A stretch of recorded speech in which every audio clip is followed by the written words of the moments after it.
Soy el pastor Juan José Gil. Recientemente un hermano me escribió diciendo, pastor, ¿crees que tal y como está el mundo, tal y como vemos hacia dónde va la sociedad y quién gobierna realmente en este mundo, crees que un cristiano verdadero, sincero, puede meterse en política, puede implicarse en la política en medio de la circunstancia en la que estamos? La pregunta es buena, porque efectivamente estamos en una situación muy delicada. Las élites, las élites financieras, las que manejan la economía mundial, han tomado tal poder debido a la deuda externa, a la deuda de la financiación externa, que prácticamente están dictando al mundo entero en qué dirección deben de ir. Y eso afecta a los principios, afecta a los valores, afecta a todas aquellas cosas que se supone que nosotros como cristianos debamos defender. Por tanto, la pregunta es muy válida. ¿Se puede, en un mundo como hoy, para un cristiano sincero, comprometido con su fe en el Evangelio, se puede uno implicar en política a un grado sumo, podríamos decir, es decir, para aspirar a ser presidente de un país o dirigir por lo menos las grandes instituciones del mundo?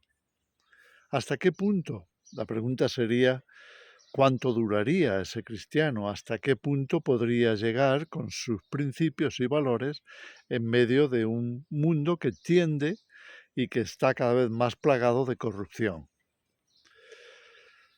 Estaba pensando, mira, cuando Tolkien escribió su novela El Señor de los Anillos, nos pintó precisamente esa problemática. El anillo, que representa al poder, tiene tal capacidad de atracción y de manipulación del alma humana que cualquiera que lo ostenta se va a corromper, porque le va a dar la oportunidad a sus deseos más profundos y a la vez más locos o extravagantes, les va a dar la capacidad de lograrlos, o por lo menos les va a facilitar el tener todos sus deseos, sus caprichos, algo así como lo que Salomón reflejó en su libro del Eclesiastés, que se había propuesto en su corazón, debido al poder que tenía, el probar todas las cosas, intentar todas las cosas, todos los placeres, todos los deseos que le vinieran a su corazón. Esto está dentro de la naturaleza humana. No es simplemente algo con lo que pudiéramos ser tentados. Es que estamos de continuo siendo tentados a través de esa puerta abierta por la naturaleza humana en nosotros para intentar conseguir salirnos con la nuestra, obtener cada deseo de nuestro corazón o cada capricho que se nos venga en mente o cada oferta que se nos presente. La naturaleza humana tiene esa debilidad y por tanto cuando alguien entra en política, si realmente su deseo es sano, por ejemplo, ha entendido lo que Jesús quiso enseñarnos, porque también los discípulos directos de Jesús estaban siendo tentados a lo mismo, buscaban el poder, querían estar sentados lo más cerca posible de esa cúpula de poder que le permitiera ostentar o mantener o satisfacer los deseos más profundos. Quizá por no estar regenerados espiritualmente hablando, se dejaban fácilmente manipular por el deseo de tener un nombre más grande que les pusiera por encima de los demás. Su orgullo estaba ahí activo, o la soberbia. Los discípulos buscaban recibir de Jesús esos puestos máximos de posición sobre los demás. Jesús tuvo que enseñarles, como vemos en el Evangelio, en el Evangelio de Mateo, en el Evangelio de Lucas. Cuando ellos vinieron a Jesús con esa propuesta, Señor, queremos estar uno a tu derecha y otro a tu izquierda. Estamos hablando de discípulos muy consagrados como Santiago y Juan, o Jacobo y Juan. Y Jesús les tuvo que enseñar este principio. Vosotros tenéis un ejemplo en los gobernantes del mundo, cómo se aprovechan de su posición para abusar de su poder y mantener a todos los demás bajo sumisión, aprovechándose de ellos. Eso lo hacen los gobernantes y todo el mundo lo tiene normalizado, como bueno, como tienen el poder, se aprovechan. Y algunos dirán, pues hacen muy bien, ya que están ahí, que se aprovechen de esa posición. Así es la naturaleza humana. Pero los cristianos sabemos por el Evangelio que no es así como funciona el reino de Dios. El reino de Dios funciona con otros parámetros. Es otro mundo, es otra forma de vida, es otra mentalidad. No tiene nada que ver con lo que vivimos aquí. Entonces, ¿cómo funciona el reino de Dios? Jesús se lo quiere enseñar y les explica que en el reino de los cielos no será como vemos que ocurre aquí en la tierra, en este mundo bastante volcado a la corrupción, sino que en el reino de Dios lo que realmente lo mantiene vivo es el amor, la actitud de servicio, la consideración del necesitado, la consideración de los demás, es lo que prima, porque así es el amor de Dios. Dios es paciente, generoso, preocupado por las necesidades ajenas. Dios es el gran proveedor. Hasta el aire que respiramos es obra suya. ¿Qué sería de nosotros sin ese aire? ¿Qué sería de nosotros sin todo lo que Dios ha desplegado en su naturaleza? La inmensidad de la naturaleza, con todo lo que ello tiene de riquezas en todos los órdenes posibles. La vida, tal y como la conocemos aquí, no sería de ninguna manera factible ni posible sin la continua intervención de Dios a través de su generosidad. Ese es el carácter que prima en el reino de Dios. Pero la naturaleza humana ha destrozado todo eso, dándole rienda suelta a sus deseos más básicos, más instintivos de supervivencia, más ansiosos de poder, de placer, de dominio, etc. Así que cuando alguien como cristiano dice de entrar en la política, debe tener en cuenta el riesgo que está asumiendo para corromperse, para que sus valores y principios sean comprometidos con otros deseos mundanos o con otros instintos más bajos.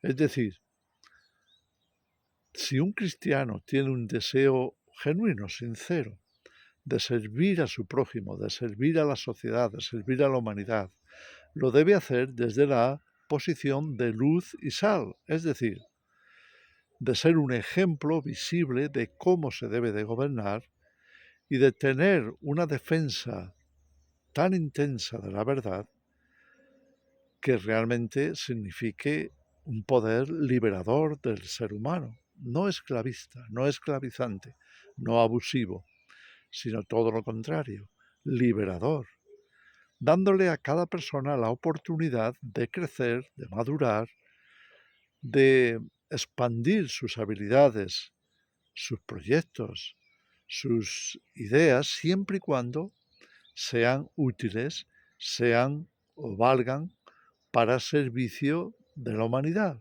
servicio del prójimo. Sin embargo, no va a ser fácil.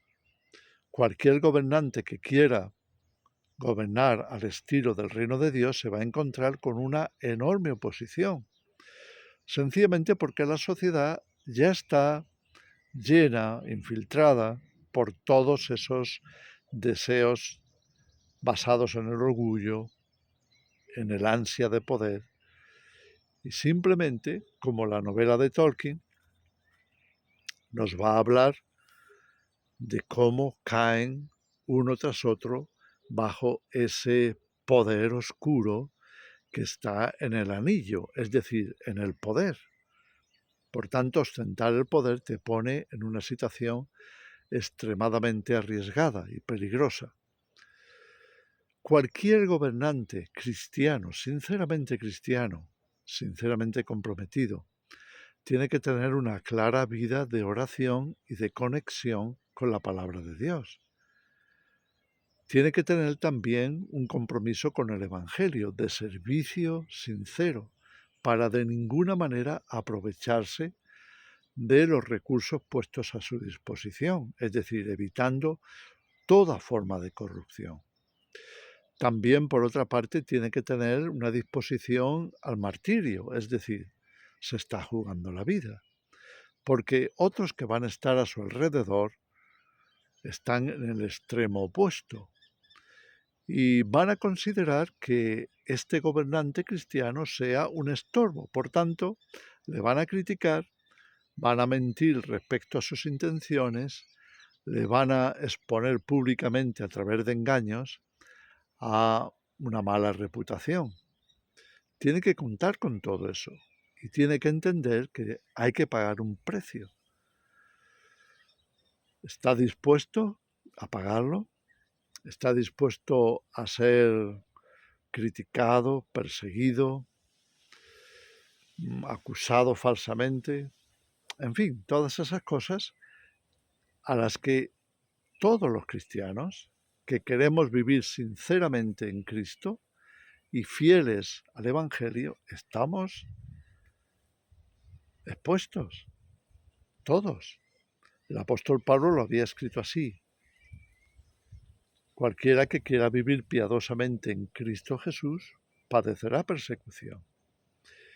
Y también Jesús mismo había dicho que en las bienaventuranzas, allá por Mateo capítulo 5, 6 y 7, en todo ese discurso, cuando Jesús está exponiendo el carácter del reino de Dios, dice que tenemos que alegrarnos cuando pasemos por todo tipo de acusación, de mentira en contra nuestra, por causa del Evangelio, por causa de nuestros valores y principios, por causa de la verdad. Por tanto, esto significa que para estar en una posición de ese orden, con poder, con determinación, con capacidad de gobierno, con capacidad de lograr muchas cosas, por las buenas o por las malas, entonces estamos tremendamente expuestos a ser tentados y corrompidos.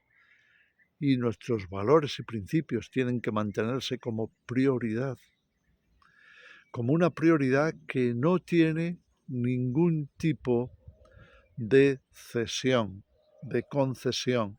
No se le abre ninguna puerta, ninguna rendija al engaño, a la corrupción y a todo lo que Satanás va a tratar de infiltrar en la mente de ese gobernante y por tanto también en la de los que estén con él, que le rodeen y que finalmente puedan ser los utilizados o manipulados por Satanás para tentarle. Hasta su propia familia le puede venir a tentar.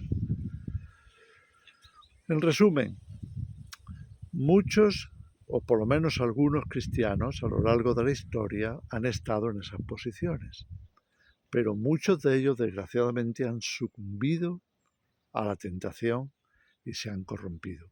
Con lo cual, no solamente se han dañado a sí mismos, han dañado también a la sociedad en la que estaban gobernando, ejerciendo influencia, alumbrando con la luz del Evangelio, que finalmente se apagó debido precisamente a haber sucumbido a esas tentaciones. En fin, en estos momentos de la historia vamos a ver el engaño más y más acumulándose en el ambiente social, acumulándose en los gobiernos, de manera que todos sucumban a la tentación y se vendan a Satanás. Acuérdate cuando Satanás tentó a Jesús con el poder. Él dijo, todos estos reinos serán tuyos, porque a mí me han sido entregados y yo se los entrego a quien quiero. Solamente hay un precio, que me adores. ¿Sabes cuántos gobernantes hoy en la tierra están en esa situación? Que han recibido una parcela de poder, pero a cambio están vendiendo sus almas. A cambio están entregando su voluntad para que se cumplan los deseos de esas élites gobernantes que sirven más a Satanás que a Dios, que se sirven más a sí mismos que al prójimo, que están ahí con su anillo de poder, totalmente obsesionados con mantenerse en la cumbre, totalmente vendidos a ese deseo, a ese orgullo, a esa soberbia, la soberbia del poder. En fin, te dejo esa reflexión. Cuidémonos de las tentaciones, de los engaños, de todo lo que el mundo nos ofrece. Y si no podemos estar en este mundo sin ser arrastrados por su corrupción, mejor salgamos de él. No intentemos con nuestras propias fuerzas mantenernos en pie cuando la gran riada de engaño y de temor se esté apoderando de toda la sociedad a nivel mundial. Cuando todos se postren delante del anticristo y de la bestia para rendirle pleitesía. Nosotros tendremos que mantenernos de pie, conscientes del precio que eso implica y dispuestos a mantener nuestros valores y principios hasta el fin. Acuérdate, el que persevere hasta el fin, ese será salvo. Que el Señor os bendiga.